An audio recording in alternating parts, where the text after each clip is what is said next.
Bag bag এদিকে যাও, আলাদা হইও না।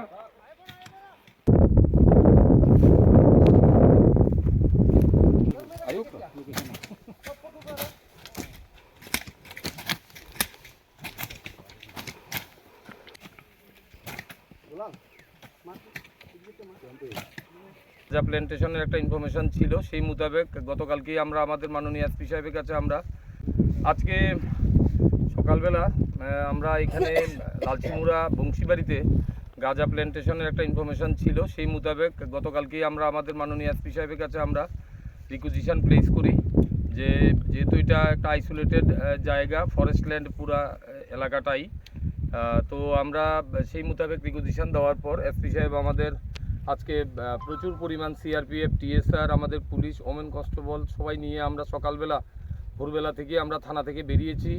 তো গাড়ি রাখার পর দীর্ঘ পথ অতিক্রম করে আমরা সেই গাঁজা প্ল্যান্টেশন যেখানে করা হয়েছে সেই জায়গাতে আমরা এসে পৌঁছেছি।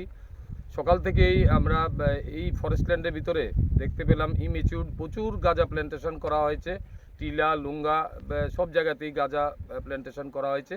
এগুলো আমরা সবাই মিলে, আমরা যত স্টাফ এসছি আমরা সবাই মিলেই আমরা আজকে সকাল থেকে এই প্ল্যান্টেশন কাটার জন্য শুরু হয়েছি।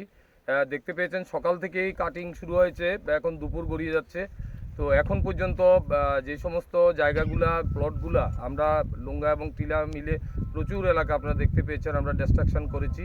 প্রায় অনুমান এখন পর্যন্ত 96,000 গাঁজা প্ল্যান্টেশন আমরা ডেস্ট্রয় করেছি।